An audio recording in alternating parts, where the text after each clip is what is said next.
folks. It's my honor to introduce Dr. Watson. Dr. Watson, I'll turn the Zoom over to you so that you'll be able to share your screen in a moment. But before I do that, let me start the recording. Great. Okay. Looks like we're already started here. And let me do a quick introduction to Dr. Watson. So Dr. Watson is a board-certified physician, principal of NeuroSleep, director of the Harborview Sleep Clinic, co-director of the UW Medicine Sleep Center, and a UW professor of neurology and past president of the American Academy of Sleep Medicine and American Board of Sleep Medicine. So we're truly honored, Dr. Watson, to have you. We thank you in advance for your time on behalf of our entire ecosystem, and I'm really eager to hear what you have to say about sleep medicine.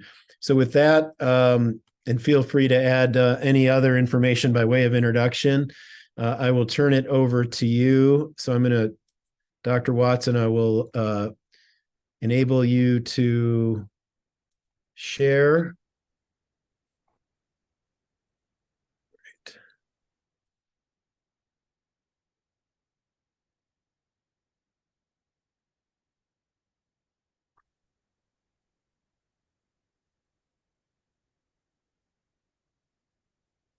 All right.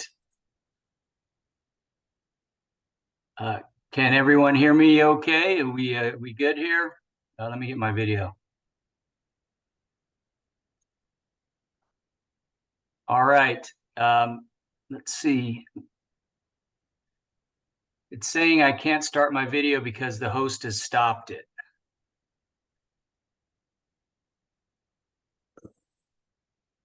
For some reason, I haven't seen that before.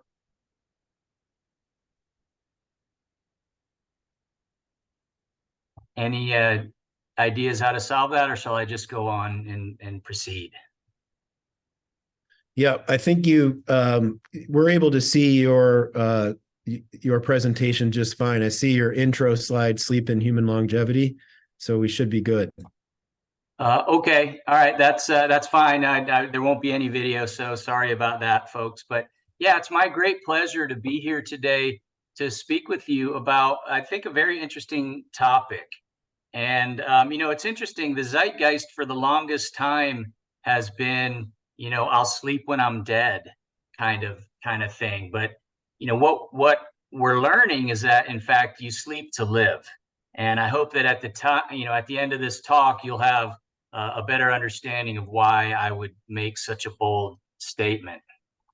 All right, so I really want to start off here by pointing out that healthy sleep requires these 5 elements, and so we should all seek to have these elements in our life. So adequate duration, and I'm going to talk more about that later. What exactly that means, but so I'll sort of go past that right now. But short sleep is not good for you and is problematic. Regularity, it has to happen kind of on a regular basis. There has to be a regular bedtime and a regular wake time, and that has to be consistent from night to night. Timing is important. Sleep must occur when it's dark out. Well, not must, but it's idealized. We are, through millennia, designed as human beings to sleep when it's dark out and be awake during the day. And we know that, for instance, people that are shift workers, that makes up about 20% of the working population right now, they have all kinds of problems because they're trying to sleep during the day and be awake at night. Problems with cancer, breast cancer, colon cancer, prostate cancer, issues with cardiovascular disease as well, depression and other things. So timing is important. Quality has to be good. And that's kind of a thing that's sometimes a little bit hard to put our finger on exactly what that means. I think we know it when we have poor sleep quality. We may not know it as much when we have good sleep quality, but the sleep needs to be of good quality. And then lastly, the absence of sleep disorders, or if sleep disorders are present, they're adequately treated. And so what I'm talking about there is obstructive sleep apnea or sleep disordered breathing, central nervous system hypersomnias like narcolepsy, insomnia, circadian rhythm, sleep disorders, restless leg syndrome. So all of these things have to be aligned. They have to be present for a person to have healthy sleep. So this was a really interesting study that was done a number of years ago in Alan Rechthoffen's lab, where basically this was a total sleep deprivation experiment in rats. So you can see you have a brown rat and a white rat on this platform with a glass partition between them. Now imagine the platform is actually in a barrel of water, okay? Now, both of the rats have their EEG being monitored to determine when they fall asleep. However, only the white rat, every time they began to fall asleep, the platform would rotate, the glass would knock both rats into the water, and then they would have to swim around to not drown until they found the platform again and could climb back on it. So this was a total 100% sleep deprivation experiment in the white rat and a sleep deprivation experiment in the brown rat, but not 100%.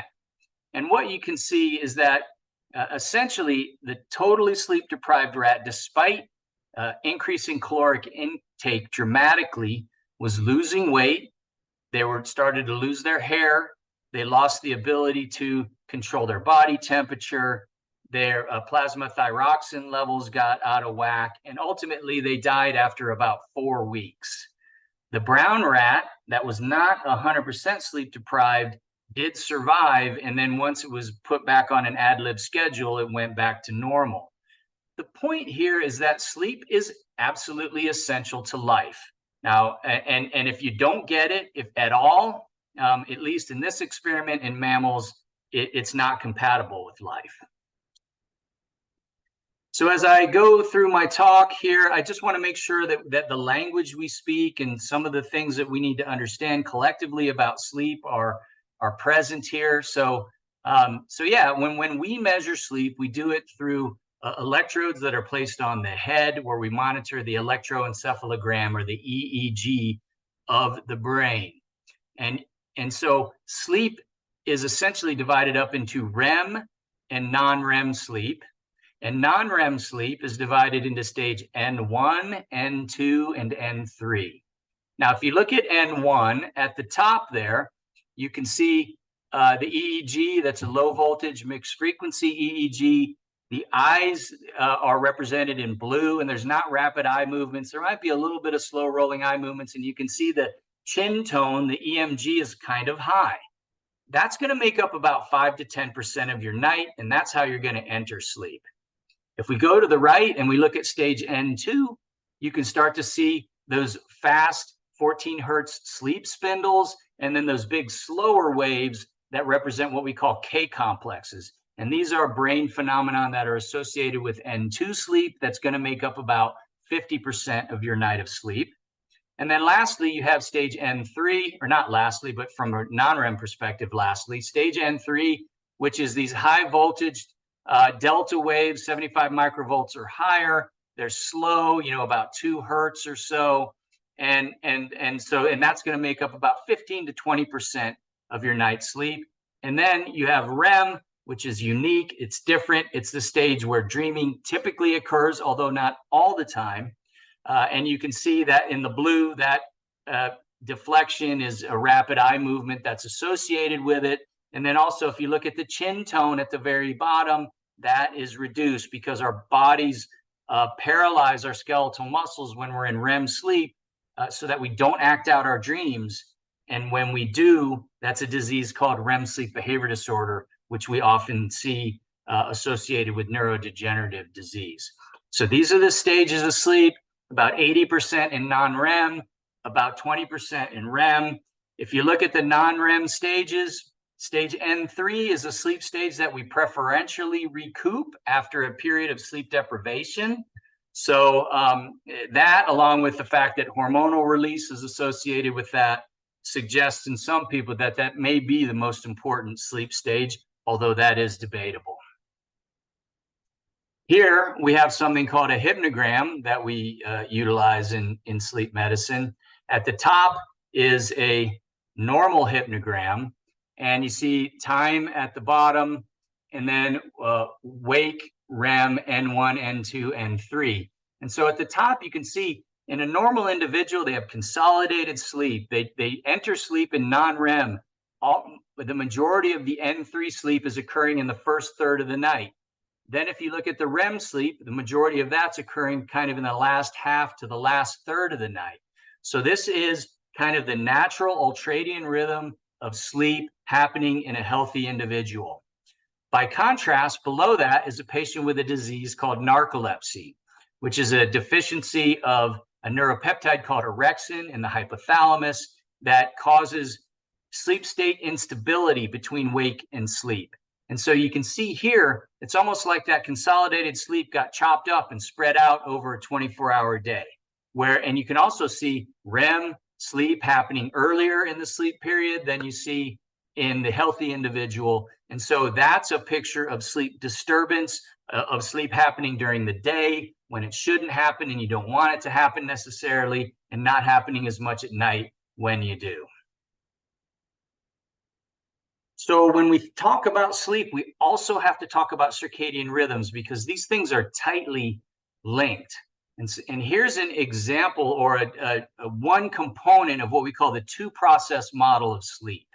So the circadian rhythms are controlled by process C, which is an area in the hypothalamus called the suprachiasmatic nucleus.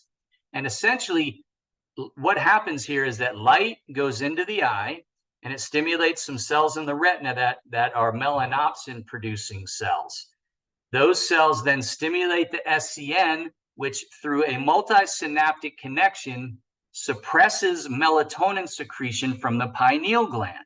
And that keeps us awake during the day, this kind of activating wakefulness signal generated by the SCN.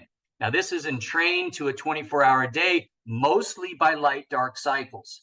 So your exposure to light is the single, by far, most important thing that will entrain your circadian rhythm to a 24-hour day. There are other things that help entrain as well, however. And so those are called Zeitgebers, which are these environmental events or agents or cues that provide this stimulus setting for resetting a biological clock. And so like eating regular meals at regular times, having a consistent work schedule, the timing of your social interactions and regular exercise, your bedtime ritual, all these things are important from a circadian health perspective, from a sleep health perspective, because the body needs to be entrained and it needs to know what comes next. And so I can't tell you how many times I see people with insomnia leading incredibly erratic lives, and there's no pattern to things. There's no pattern to bedtimes or wake times. There's no pattern to when they interact with people. There's no pattern to when they eat their meals. There's no pattern. And the body needs patterns in order to be able to sleep effectively. Then there's this homeostatic drive.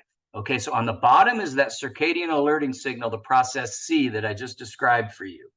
At the top is what's called the homeostatic drive, or process S. And basically what that means is the longer we stay awake, the greater our drive to fall asleep. Okay, so you can see over the course of the day, the homeostatic drive builds up and the alertness signal also grows to oppose that, to allow us to remain awake in the face of a high homeostatic drive to sleep in the early evening hours. Okay, so and this line here kind of represents the balance between these two factors. Now, there is a natural dip in our circadian alerting signal around 2 to 3 in the afternoon. Some people take it, or some cultures take advantage of that to take naps and things like that. In other cultures, it's where the line at the coffee store is the longest, around 2 to 3 in the afternoon. The caffeine industrial complex is what I call it, but they take advantage of this little dip. But the dip is there nonetheless. It's not a postprandial thing. If you feel a little sleepy around 2 or 3 in the afternoon, that's normal human physiology, okay? But what happens here then, this buildup of this homeostatic sleep drive is likely a buildup of the purine nucleoside adenosine. Now, if you think back to biochemistry, adenosine triphosphate is the power pack of the body, and it gets dephosphorylated to generate power. So it goes from ATP to ADP to AMP to adenosine. So it's adenosine buildup represents the burning of all that energy throughout the course of the day. And we know when that builds up in an area of the brain called the ventrolateral preoptic nucleus, that hastens or brings sleep onset about. But really, so we have these two balancing forces here, and then something happens. It gets dark out. When it gets dark out, okay, there's no more light stimulating the suprachiasmatic nucleus. The suprachiasmatic nucleus is no longer suppressing melatonin secretion from the pineal gland.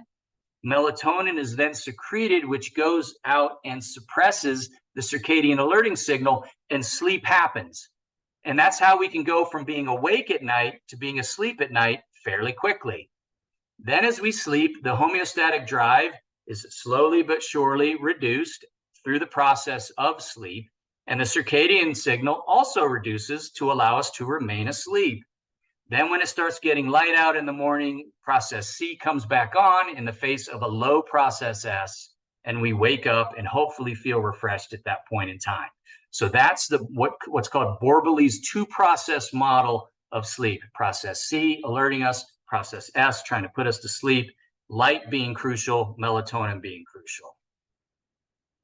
All right, so let's pivot, beyond kind of the general discussion and language into some specific things related to the issue at hand, which is the association between sleep and human longevity. So about 4 or 5 years ago, some seminal studies were published that identified what is now called the glymphatic system in the brain.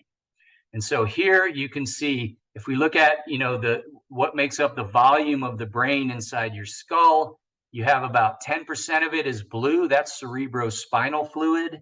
You have 10% that's going to be blood, that's in red. And then the rest of it, 80%, is really the brain parenchyma. But that's broken down between about 60 to 70% intracellular fluid and about 12 to 20% of interstitial fluid. Now, when we go to sleep at night, and particularly in stage N3 sleep, our brain contracts just a little bit. And what it does is it opens up this glymphatic system that then allows the brain to flush out all the byproducts of a day's worth of neurotransmission. And so that's shown here. In this figure, we have a young individual at the top, an older individual in the middle, and somebody with Alzheimer's disease at the bottom. So at the top, you can see that the CSF enters the brain parenchyma through the periarterial pathways with that red arrow coming down. And then essentially, it goes through these aquaporin receptors, which are the little blue dots, into the interstitial space where these proteins, beta amyloid and other metabolic waste is flushed out towards the venous side of the system and then out of the brain, okay? That's the way it's supposed to work. That's the way it does work, okay? As we age, glymphatic function is reduced a bit, and that's possibly due to the astrocytes here that are purple becoming reactive, and the aquaporin transmembrane proteins getting depolarized from the vascular end feet into the parenchymal processes. So, there's some neurobiological issues going on with normal aging that makes this process a little less effective. But then we get to a disease process with Alzheimer's disease at the bottom. And you can see, in the perivascular space of penetrating arteries, they're subject to accumulation of beta amyloid shown in yellow. And so you can see the red arrow coming down on the side, all the beta amyloid clogging things up. And that ultimately is going to result in beta amyloid aggregation, which we know is a key step in the pathogenesis and progression of Alzheimer's disease. So different ways, thinking about this glymphatic system, not just neurodegenerative disorders, but traumatic brain injury can affect the glymphatic system. Stroke can affect the glymphatic system. Lots of neurological disease processes can affect this, and that can have untoward impact on brain health. Okay, let's talk a bit about telomeres. So telomeres are these little protein end caps on chromosomes that are critical to maintain chromosomal integrity.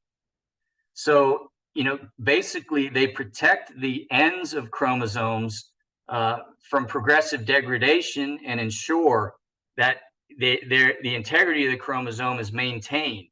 And they prevent DNA repair systems from mistaking the ends of the DNA strands for a double-stranded break. All right. Now, so essentially what we know is that telomere shortening is associated with oncogenic transformation, so cancer development, apoptosis, which is cell death, or senescence, which is just a cell in kind of a suspended state. And so progressive shortening of telomeres is something that's seen with aging, and it can be problematic. So this can have untoward impacts on health and lifespan, and shorter telomeres are associated with an increased incidence of diseases and poor survival. Now, this was a really well done research study that looked at the association between various sleep parameters and telomere length and shortening. And what you can see here is that you have sleep duration and sleep efficiency. As sleep duration goes down, telomere attrition goes up. As sleep efficiency goes down, telomere attrition goes up. The telomeres are burning faster. They're getting shorter faster when you're sleeping shorter, or the amount of time that you're trying to sleep, you're less successful at it. Sleep latency, the amount of time it takes you to fall asleep, did not show an association here. But they also had subjective measures of sleep quality and latency, duration, and efficiency, and also showed that subjective reports of people that were poor, had worse sleep quality and worse sleep efficiency, subjectively also had a faster LTL shortening. So it seems to show that suboptimal sleep, and again, this story is continuing to be told. But preliminary research is suggesting that, suboptimal sleep in a number of different ways predisposes to more rapid telomere shortening. Okay, let's pivot to mitochondrial DNA. We know most of our DNA is in the nucleus of cells, but some is in the mitochondria and is mostly involved in oxidative phosphorylation. But what we know and what we've learned about mitochondrial DNA and the copy number, which is the amount of it that's in the mitochondria, if in peripheral blood cells, it declines with age and is associated with general health among the elderly. So if you have a lower mitochondrial DNA copy number, you have poorer outcomes in terms of cognitive performance and physical strength, self-rated health, higher all-cause mortality, and then subjects with higher mitochondrial DNA copy number. And so, it suggests that a higher copy number of mitochondrial DNA is associated with better health and survival among the elderly. And we did some research a few years back to really investigate this. So we took monozygotic twins, identical twins, they're genetically identical, and that were sleeping different amounts of time, that we objectified through what's called wrist actigraphy, which is a little device that you wear on your wrist, and it tells whether you're moving or not, and it's an indirect measure of sleep. And we were specifically recruited twins where one twin was sleeping a quote unquote normal amount at 7 to 9 hours, and another twin was sleeping a short amount at less than 7 hours. And then we looked at peripheral blood leukocyte DNA, mitochondrial DNA copy number. So the mean within pair sleep duration difference was quite robust. It was an hour and a half. So there was big differences there. And what we found was that for every 1 minute decrease in this actigraphy defined sleep duration was associated with a decrease in mitochondrial DNA copy number of 0.06. And then likewise, a 1% decrease in actigraphy defined sleep efficiency was also problematic, as shown here. So, I think that this is some research that we did trying to get at this a little bit more. One thing to understand about mitochondrial DNA copy number in disease is that it's not an absolutely clear story. In some human diseases, copy number would go up, in others it goes down. So a lot of the story is yet to be told. Some of that variability might be related to the way that the assays are done, or it just might be very complex. So this is a story that continues to need to be told, but there's a suggestion here anyway that short sleep reduces mitochondrial DNA copy number, and that's associated with poorer health and aging. Okay. All right. I want to talk a little bit about waveforms here.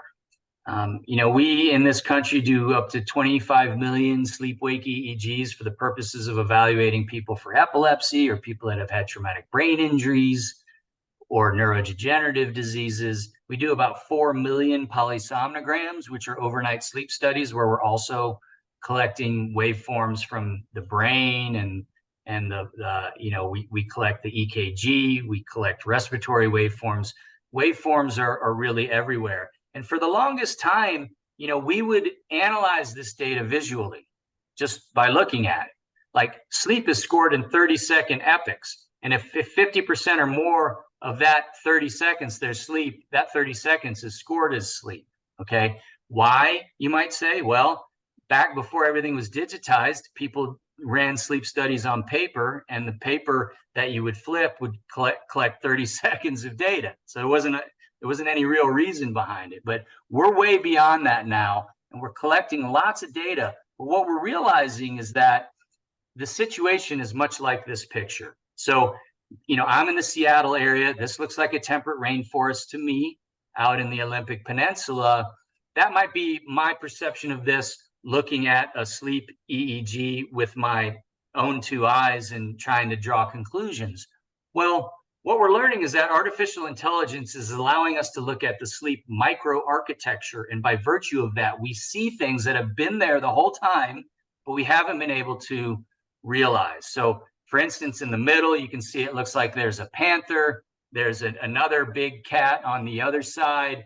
There's an elephant in here. Some of you may have seen the tree sloth. There's an orangutan. There's all kinds of animals in this picture, and that heretofore previously we wouldn't be able to see. So artificial intelligence is bringing insights into the human EEG that we didn't have before. And one of the things that I'm most excited about that's going on is that we're able to determine what's called brain age from the EEG. Now, previously, people would look at consecutive MRIs or MRIs performed in an individual separated in time to look at the volume of various areas of the brain to come up with a brain age measure. But that's a static measure. The EEG is a measure of functional impairment or ability of the brain. And so, what we're looking at is there a difference between the chronological age of somebody and the brain age that we determine through this deep convolutional neural network that we apply to the 6 EEG and the 2 EOG leads that we get in an overnight sleep study.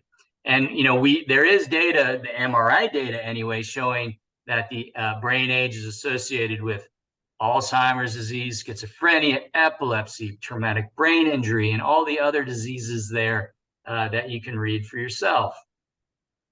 So here's the panel on A is showing you brain age plotted versus chronological age if you just look at sleep macro architecture that we would measure, that humans would measure. And you can see the mean age difference, which is absolute, was 23 years. So it's quite spread out. The red line is where brain age and chronological age exactly match. Then in panel B, it's the same thing, except we're looking at sleep microarchitecture, and you can see it tightens things up quite a bit with a mean age difference of 7.8 years. But what I want to point out, something that's really cool here, is these figures. So if you look at it, the rows are people. The top row, chronological age of people in their 20s. The middle row is chronological age of people in their 40s, and the bottom row is a chronological age of people in their 60s and 70s. And at the top is the hypnogram that I showed you before for that individual, and then below that is the spectrogram which is looking at the probability distribution of different frequencies in the brain. And what you can see is that some of these people, if you look at the diagonal, for instance, some of these people have a brain age that's way younger than their chronological age. And you can see on the converse, some people have a brain age that's way older than their chronological age. And if you look at the frequency in hertz at 15 in the spectrogram, in those with younger brain age, you can see that there's those well-defined areas at the top in light blue. Those are sleep spindles. Those are the things that characterize stage N2 sleep. So it's just kind of showing you that, like, you can see that tighter organization of sleep spindles in those with the younger brain age compared to chronological age versus those with the older brain age compared to their chronological age, where it's just kind of a smear. There's not really good differentiation. And there's there's some proof here that this actually is associated with the things that we believe would be bad for the brain in the direction that we would assume it would be. So, for instance, brain age, as N3 time goes down, brain age goes up. As stage N3 percentage goes down, brain age goes up. As sleep efficiency and total sleep time go down, brain age goes up. As N2 time goes down, brain age goes up. And then you look at something like the respiratory disturbance index, which is a measure of sleep apnea. As that goes up, brain age goes up. As N1 sleep goes up, brain age goes up. N1 sleep should only make up 5-8% of your night. You enter sleep in N1. If you're spending a lot of time in N1, you have poor sleep quality. And then wake time after sleep onset obviously is not good for you. And if that goes up, your brain age goes up as well.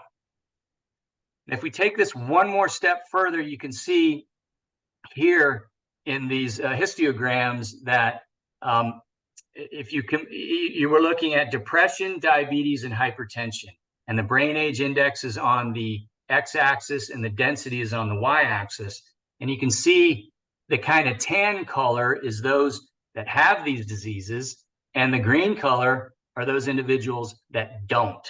And so you can see, compared to individuals that don't, those with depression, diabetes, and hypertension, their curves are moved to the right towards a higher brain age. And so the difference on average, I think here is about 3 to 4 years, roughly, for each of these disease processes. So this is kind of, once again, showing that this is a meaningful way for us, I think, to kind of measure the health of a person's brain. All right, I mentioned earlier this notion about sleep duration. It's one of the 5 things that have to be present for healthy sleep. Well, how much? It really, it's a very interesting debate in sleep medicine. You have some people that take the optimal dose approach, which in this figure here is shown by the light gray. And you can see what we have on the x-axis is the duration of sleep, and on the y-axis, the odds of incident disease or weight gain. And so these people say, hey, there's an optimal dose of sleep. And if you get less than that or more than that, that's bad. Then you have other people that say, I think sleep is linear, and that, sure, shorter sleep is bad, but there's no amount of additional sleep that's necessarily problematic. Sleep in and of itself can't be bad for you, okay? I fall more in that camp myself, because if you look at the all the data that's out there, all the experimental data in humans and in animal models, there's a lot of data showing that if you sleep restrict, particularly below 5 hours, your body doesn't handle glucose very well, your cardiovascular system gets out of whack, your ability to react and think clearly becomes affected, your immune system is impaired. I mean, on and on and on. But there is essentially no experimental studies where you extend sleep in animals or humans and show any of those untoward effects. So you might say, well, Dr. Watson, then why is there this U-shaped belief? And it's because a lot of epidemiologic studies seem to show an association between longer sleep and some poor health metrics. But from my perspective, what I think is going on is that when people get unhealthy They live a more sedentary lifestyle, and they're going to self-report more sleep because of that. And that's why there's an association. Not that there's a problem with the sleep necessarily per se. So that would be kind of my thinking and approach to this after having spent a lot of time looking at this literature. I do not think sleep can be bad for you. And in fact, if somebody's sleep satiated, you can't force them to sleep longer than what their body needs. Like, you can get somebody completely sleep satiated, but you can't go beyond that, because you just won't fall asleep. So I was led a consensus conference a number of years back. We looked at all this data and concluded, from a public health standpoint, for adults should sleep 7 or more hours per night on a regular basis to promote optimal health. Now, nobody sleeps every minute that they're in bed, right? No, people don't. There's no such thing as a sleeping beauty. Okay. So we all have some time where we're awake, either before we fall asleep or in the middle of the night. So if you want to get 7 or more hours, you probably got to spend 7.5 hours in bed, 8 hours in bed, something like that. So that's just another thing to think about. And then lastly, of course, the amount of sleep that any given individual needs can be variable. It's highly genetically penetrant. If you want to know how much sleep you need, take a vacation, sleep vacation, whatever you want to call it. Go to bed when you start feeling tired at night. Wake up when you feel refreshed in the morning.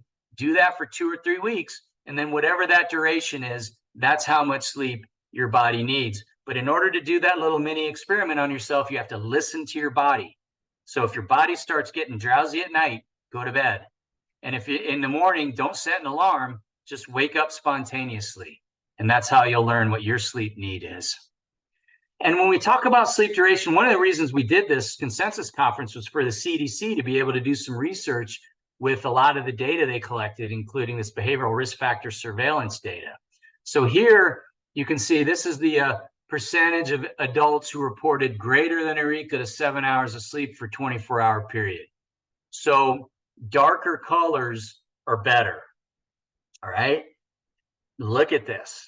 So you can see in the middle of the country, sleep is better, and then kind of on the East Coast, not as good. Now I'm going to lay on top of this another CDC figure that looks at obesity, prevalence of self-reported obesity.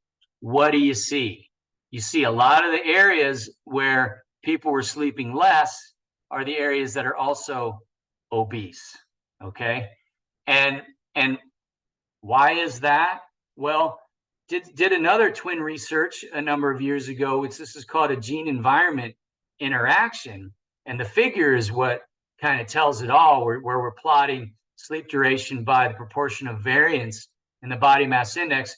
And this stuff is very complex statistically, but the bottom line that you can see there is, as we sleep less and less, we're turning on genes related to obesity. So obesogenic genetic drivers get turned on when we sleep less. And that was the takeaway finding from this study. So in conclusion, and we're going to open it up for questions here. I talked about the requirements for healthy sleep, adequate duration, good quality, regularity, happening at night, and absence or treatment of sleep disorders. And so as you go through your life and you think about that, think about those components. Touched on Rex Stoffin's classic animal study that showed in the totally sleep-deprived rat died after about 4 weeks of time. So sleep is absolutely necessary for life in mammals. We looked at the hypnogram and the various sleep stages and REM and non-REM sleep and talked about that. We went through what's called Borbely's two-process model of sleep, where you have this process C and process S that oppose each other. There's a circadian alerting component. There's the buildup of adenosine the longer you stay awake. These two processes oppose each other and work together. And the key moment in being able to fall asleep and wake up is it getting dark out.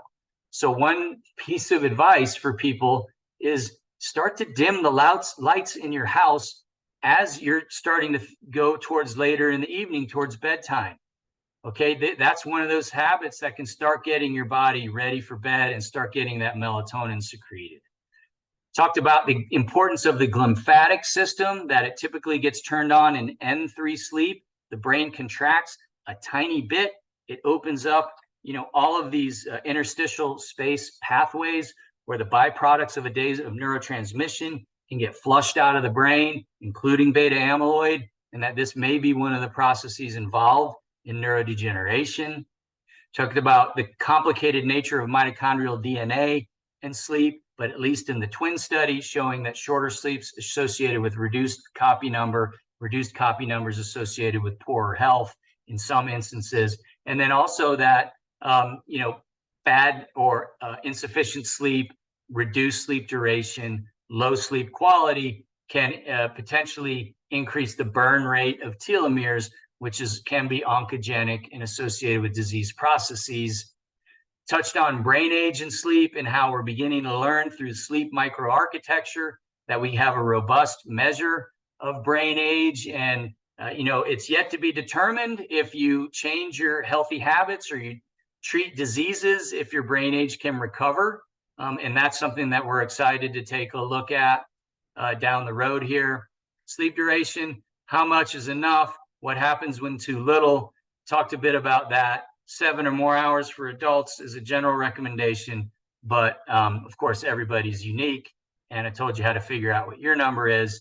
And then just, looking to the future, I think really as we move more towards personalized medicine, and I know human longevity is a leader in this area, I think we're going to bring a lot of this information to bear, at least from a sleep perspective, to try to optimize things in order to optimize human health and longevity.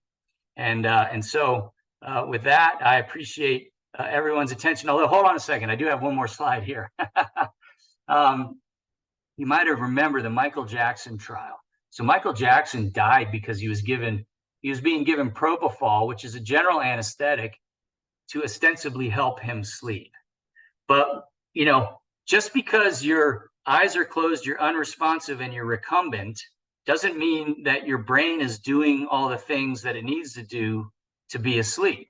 Okay. And that was the problem here.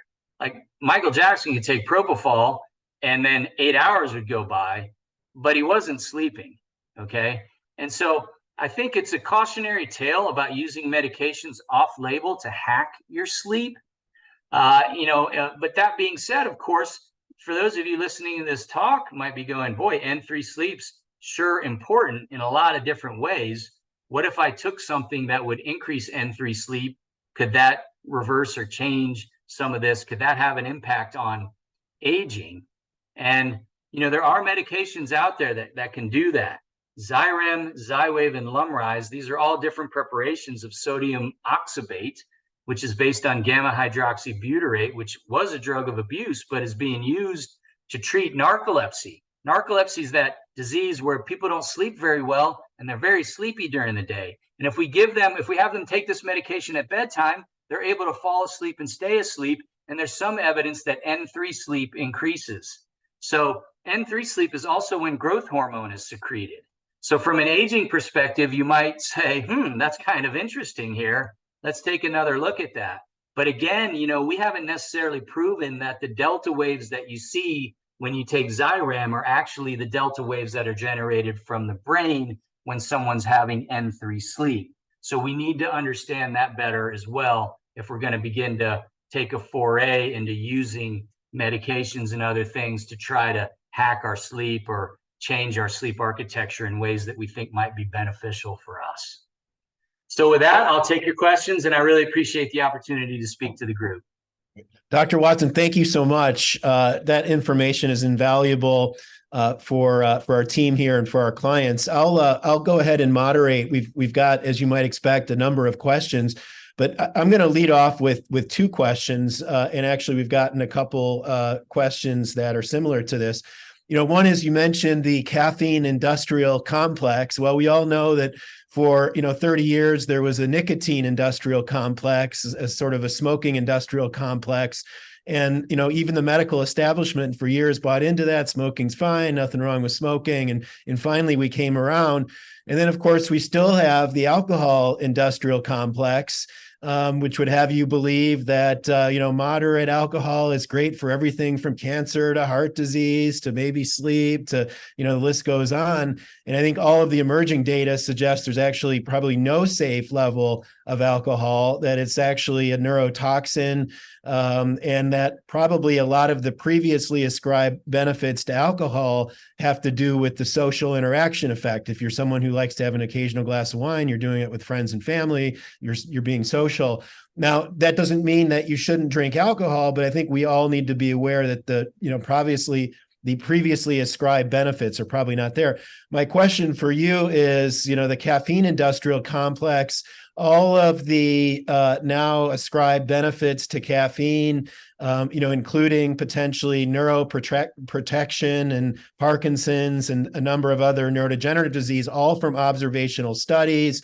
We don't know if the people, who didn't use caffeine and then went on to get Parkinson's, were they just sensitive to caffeine in the first place, or is it really neuroprotective? It's a diuretic. It causes electrolyte imbalance, can cause arrhythmias.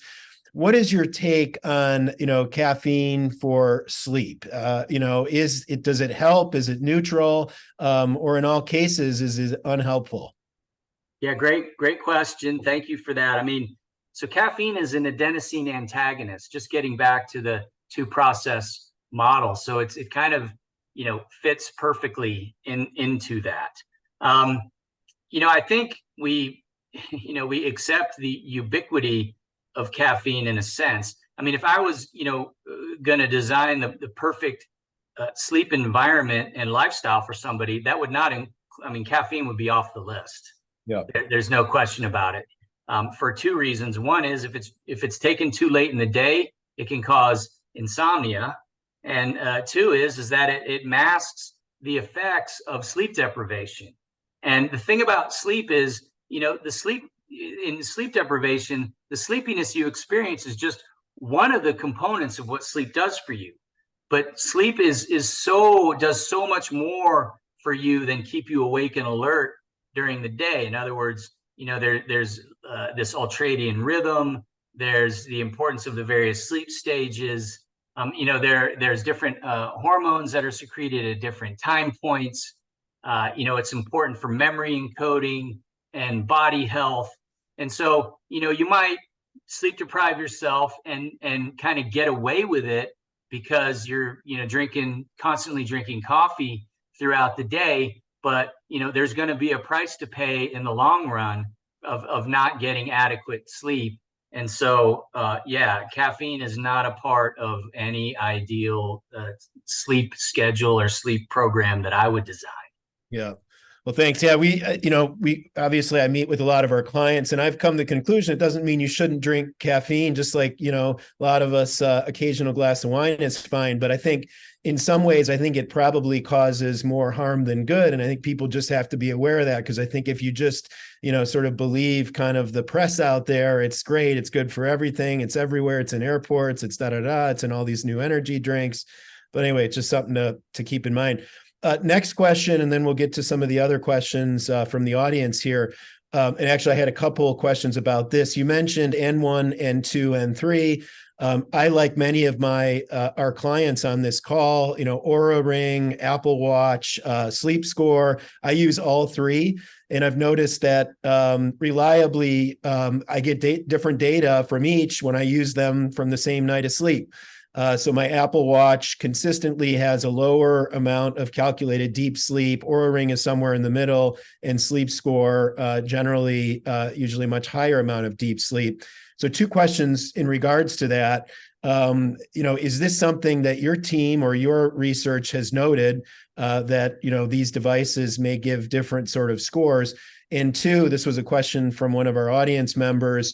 Does the so-called deep sleep and core sleep, does that, correspond to N2 and N3 respectively? Yeah, so for these, we call these things consumer sleep technologies in general as a category. Some are contact that you wear, some are contactless. Some require you to turn an app on and off when you're going to bed and waking up, others don't. So there's advantages and disadvantages to all of these things. I will say in general that they're all getting better at what they do.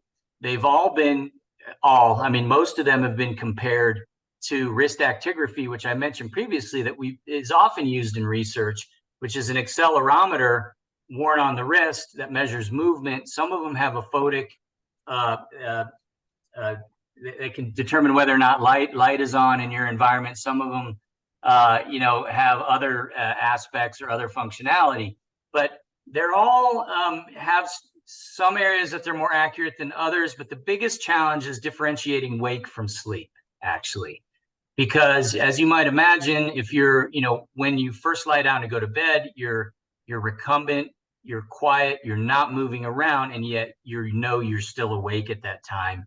And some of these devices they struggle with that. They struggle to determine exactly when sleep onset occurs. So I would say for people that are interacting with those technologies, it's good, and I would consider them to be reasonably accurate kind of across the board, and encourage people to continue to learn more about their sleep through the use of these products. We get people that bring in data from these consumer sleep technologies into clinic, and we review some of that with patients and stuff, but it hasn't really been broadly accepted into clinical sleep medicine yet, although I think that that's probably going to change. Right. And then when we talk about core sleep, it's interesting when you look at these devices, they kind of talk about, wake, REM, and then deep sleep.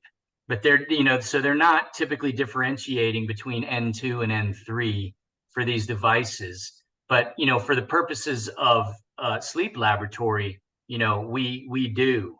But if you, consider that N2 and N3 would make up about 70% of your night of sleep, I think it's reasonable to consider that to be your core sleep. Although, obviously REM is quite an important sleep stage as well, where dreaming occurs and there is some memory consolidation in that sleep stage. Okay, so the deep sleep on these devices, that's not, you don't think N2 or N3, that's deep is deep, and then N2 and N3 correspond to core? Yeah, I would say that would be the case for most of these devices. Okay, great. Well, great. Well, we have a number of, I don't think we're going to get to all of them, but I'm just going to go through some of these questions. Could you please talk about chronic elevation of cortisol and insufficient sleep, was one of our members asking. Yeah, I mean, that, that's one of the things that sleep deprivation causes, is the chronic cortisol elevation. That's a stress hormone that can have untoward impacts on cardiovascular health. So, I mean, the way that we manage, our bodies are able to manage glucose. So moving us towards like pre-diabetic type states. So yeah, I mean, sleep deprivation is a stressful mini experiment that you do on yourself, on your body. I mean, at the same time, one night, a bad night here and there, or a short night here and there, I wouldn't get too excited about that one way or the other. We're talking about cumulative effects of short sleep here when we think about all the epidemiologic studies showing associations with these untoward health outcomes and shorter sleep. But I mean, it's just another example of there is no substitute for sleep.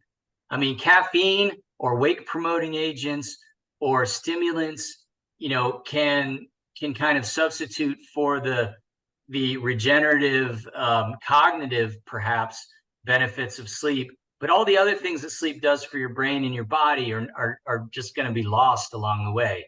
So there's no way to, there's no medication or method that I'm aware of to say, I'm going to be sleep deprived, but I'm going to, manage the cortisol related issues somehow with a medication or something that you might plan or do. So it's just the cost of doing business if you want to not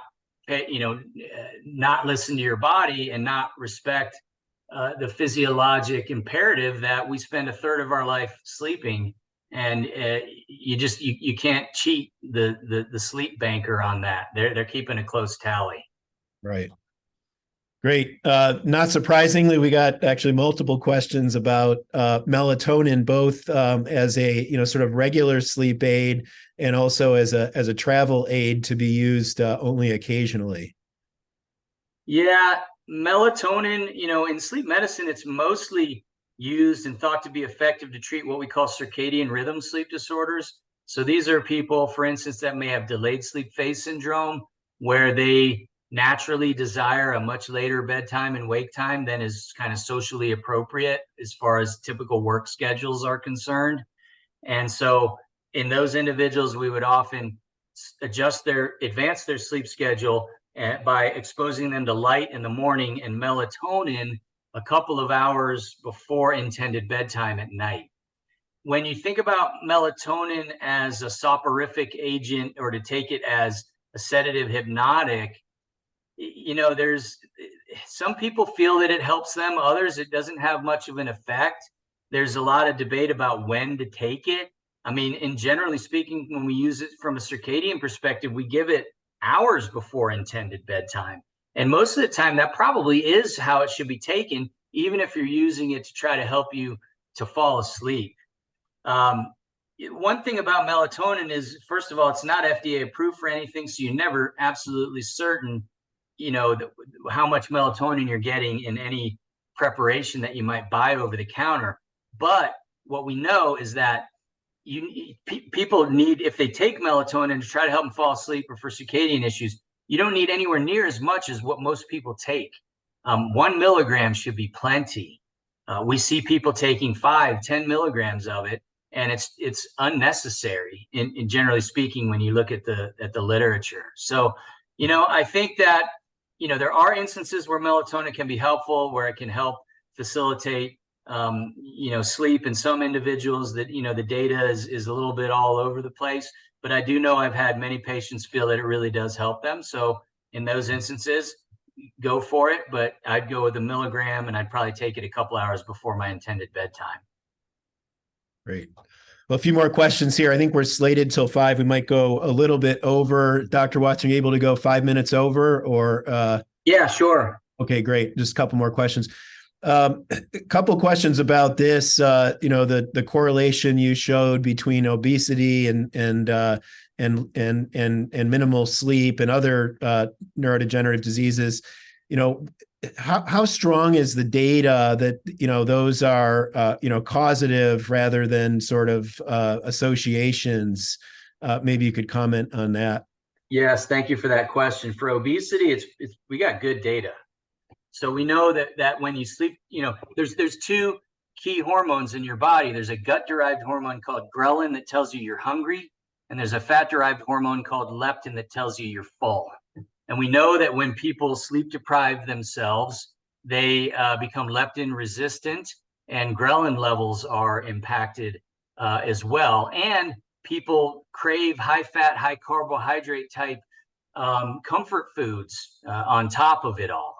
So there's good physiology showing that sleep deprivation impacts the hormonal milieu inside the body to foster an obesogenic type of state. And so that's pretty well established. As far as neurodegenerative diseases are concerned, it's really interesting discussion is this kind of pejorative notion about sleeping pills. And I mean, we could spend a whole hour talking about why they have such a negative connotation associated with them. But let me just put this out there for people that say, oh, I don't want to take a sleeping pill because I don't want to develop Alzheimer's disease or some other neurodegenerative condition. My sense in looking at the literature is that the medication is at the scene of the crime, but it didn't commit the crime. Okay. I think that, healthy people with healthy sleep, or people that are devoid of sleep problems, don't take sedative hypnotic medications. Only people that are having difficulties do. And I think it's the sleep difficulties, and it's the shorter sleep and the sleep impairment over long periods of time that may contribute to the development of neurodegenerative disease. Now, look, there's no randomized double-blind longitudinal study looking at sleeping pills versus no sleeping pills in the development of neurodegenerative disease. So we have to be very cautious when we talk about this in regards to these medications. But for people that struggle with insomnia, I mean, I would be more focused on improving my sleep than I would on the problems with the tools that I'm using to do that. And one last thing is that there's a whole new class of medications that blunt the wakefulness drive. They're called dual orexin receptor antagonists, or DORAs. There's 3 medications in that class now that look to be very effective at treating insomnia and improving daytime symptoms, and don't maybe have all the baggage and everything that some of the other benzodiazepines and things like that, or the Z drugs that seem to have. So biomedical research moves forward. We have new tools at our disposal, and so for anybody struggling at that, they're called DORAs, DORAS, dual orexin receptor antagonists. And you may have heard me say earlier, orexin is a neuropeptide deficient in narcolepsy. So they leveraged our understanding of that neuropeptide in narcolepsy to develop these effective medications for insomnia. Yeah. Well, no, thank you so much for that. We had multiple questions about that. And I know in our own practice here, and you and I spoke about this when we spoke several weeks ago, getting to the root cause of disease is so fundamental to what we do as a precision medicine clinic. And, for high cholesterol, well, yeah, you can paper it over by taking a statin. But if you really get down to it, what is the cause of the high cholesterol? Let's address that. What is the cause of the poor sleep? Is it insulin resistance? Is it inflammation? Is it, decreased mitochondrial efficiency? Or a whole host of other chronic diseases. And I think our bet is your bet as well. Let's try and address those before we reflexively go to benzodiazepine or an Ambien or something else. So, okay, great. One last question, and this, I suppose, is drawing on your neurology hat, maybe not as much your sleep medicine hat, but how do we boost lymphatic flow outside of better sleep and reduce the vicious cycle? Yeah, that's the $100 million question, isn't it? Right. Right. There have been a lot of devices that have been developed that monitor the EEG. There's one, I think one's called Sleep Shepherd. But it turns out that if you introduce tones of a certain frequency into each ear bilaterally that are different in a slightly different frequency, that can link up with the EEG and ostensibly kind of shepherd the EEG to certain sleep stages. Now, I haven't seen a whole lot of data beyond what people have said around that, and I'm not sure that even works. But there's some stuff out there related to that would be non-medicinal and possibly a way to increase it. Beyond that, I think, living the healthy lifestyle and getting regular exercise, prioritizing your sleep, all those things would be really important. But I am, quite intrigued by the notion. I mean, I put the Michael Jackson thing in there just to stimulate thought a little bit. But I must admit, when I think about these medications, the oxybates, and certainly there are other medications too, mirtazapine and trazodone and some other things that might increase N3 a little bit. At some point, I think certainly an entity such as yourself and Human Longevity, when you're thinking about kind of ways to change things, as we understand these medications better, if we conclude that the N3 or the delta waves that we see during sleep that are fostered by this are actually the delta waves of sleep, which all those questions are unanswered right now. There may be opportunities to increase N3, but other than that, I mean, it's a problem in aging because it does go down as we get older. And as I mentioned, growth hormone is secreted in that sleep stage, and growth hormone is obviously a factor related to healthy aging as well. So it's a great question. I wish I had a better answer, but I think companies like Human Longevity, the work that they're doing, and certainly the biomedical research enterprise in sleep medicine has their eye on this, and certainly hopefully we can find ways to leverage either technology or medications in the future to increase N3 sleep, because I do think that would benefit Human Longevity. Great. Well, Dr. Watson, again, on behalf of our entire client base and ecosystem and our team here, we are so grateful for your time. I know you're extremely busy, and this has been extremely illuminating. I hope everyone gets some wonderful sleep tonight. Thank you very much. You're welcome. My pleasure. Take care, everybody.